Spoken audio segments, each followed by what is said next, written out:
तो मैं डब्लू कुमार आप लोगों के लिए कुछ मोस्ट क्वेश्चन लेकर के आए जिसमें आधुनिक भारत का इतिहास से क्वेश्चन है जो कि यूरोपीय कंपनी का आगमन के बारे में बताना चाहते हैं। जिसमें पहला क्वेश्चन है, व्यापार हेतु समुद्री मार्ग से भारत आने वाले प्रथम यूरोपीय कौन थे? इसका सही जवाब होगा पुर्तगाली।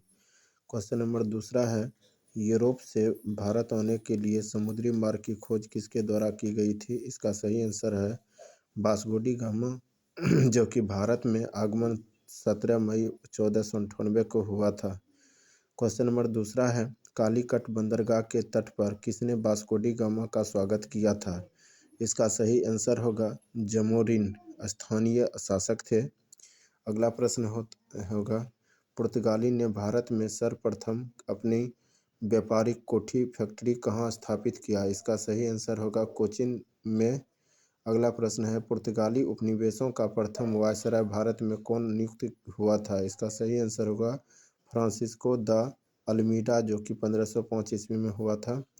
अगला क्वेश्चन है, भारत में तंबाकू की कृषि एवं प्रिंटिंग प्रेस को प्रारंभ करने का श्रेय पुर्तगालियों को दिया जाता है। अगला प्रश्न है, भारत में प्रथम प्रिंटिंग प्रेस की स्थापना 1556 ईस्वी में गोवा में की गई थी। अगला प्रश्न है, भारत में पुर्तगाली शक्ति का वास्तविक संस्थापक किसे माना जाता है? इसका सही जवाब होगा अल्बुकर्क। अगला प्रश्न है, डच भारत में मुख्यतः किस वस्तु का व्यापार करते थे? इसका सही आंसर होगा सूती वस्त्र। तो दोस्तों अगला क्वेश्चन है, विभिन्न देशों के खोजकर्ता इस प्रकार हैं। वास्को डी गामा ने भारत का खोज किया था, कोलंबस ने अमेरिका का खोज किया था, कैप्टन जेम्स कुक ने ऑस्ट्रेलिया का खोज किया था, तस्मान ने तस्मानिया एवं न्यूजीलैंड का खोज किया था। अगला प्रश्न है, बार्थोलोम्यू डियाज ने केप ऑफ गुड होप दक्षिण अफ्रीका का खोज किया था। अगला प्रश्न है, हिंद महासागर में व्यापार को नियंत्रित करने के लिए शांत या नीले जल की नीति ब्लू वाटर पॉलिसी किसने लागू किया था? इसका सही जवाब होगा फ्रांसिस्को द अल्मीडा ने। अगला प्रश्न है, किस वायसराय के काल में गोवा को पुर्तगालियों का औपचारिक मुख्यालय बनाया गया? इसका सही जवाब होगा नीनो डी कुन्हा। अगला प्रश्न है, पुर्तगालियों ने हिंद महासागर क्षेत्र में व्यापार पर नियंत्रण स्थापित करने के लिए कॉटेज आर्मेडा एवं काफिला पद्धति प्रारंभ की थी। अगला प्रश्न है दोस्तों, पुर्तगालियों के पश्चात भारत में व्यापार करने आए डच कहाँ के निवासी थे? इसका सही जवाब हॉलैंड, जो कि वर्तमान नीदरलैंड होगा।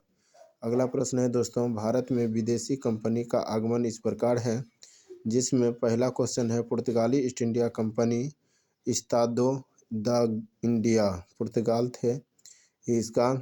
उसके बाद है स्थापना 1498 ईस्वी में हुआ था।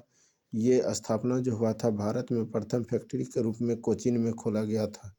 दूसरा क्वेश्चन है, अंग्रेजी East India Company the governor and company of the merchants of London trading into the East Indies, ये देश था इनका ब्रिटेन। 1600 ईस्वी में स्थापना किया गया था, जो कि भारत में प्रथम फैक्ट्री सूरत में खोला था। अगला प्रश्न है, United east India company of Netherlands, जो कि हॉलैंड देश का था, स्थापना 1602 ईस्वी में किया था। ये भारत में पहला जो फैक्ट्री खोला था वो मछलीपट्टनम में खोला था। अगला प्रश्न है दोस्तों, डेनिश ईस्ट इंडिया कंपनी की स्थापना जो डेनमार्क का देशों का था, जो कि 1616 ईस्वी में स्थापना किया था। ये त्रिकोबार एवं त्रावणकोर में फैक्ट्री खोला था।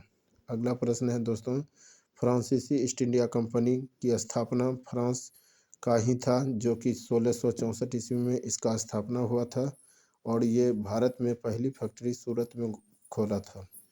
इस प्रकार से हम कह सकते हैं कि यूरोपीय व्यापारियों का भारत आगमन क्रम इस प्रकार है, जिसमें पुर्तगाली, उसके बाद डच, तब ब्रिटिश, उसके बाद डेनिश, उसके बाद फ्रांसीसी, उसके बाद स्वीडिश इत्यादि ने यहाँ पर शासन किया था। जिसमें यूरोपीय शक्तियों में भारत में पुर्तगाली कंपनी ने सर्वप्रथम 1498 ईस्वी में प्रवेश किया तथा भारत से सबसे अंत 1961 ईस्वी में भी यहाँ से गए थे उन्होंने। तो इस प्रकार से दोस्तों ये क्वेश्चन बहुत ही इम्पोर्टेंट है, जो कि बीपीएससी लेवल में ज़्यादा से ज़्यादा पूछा जाता है, जो क्वेश्चन बार बार रिपीटेड किया जाता है, इसलिए इसे ध्यान से देख लिया जाए, जो बहुत ही कामयाब होगा। बहुत बहुत धन्यवाद।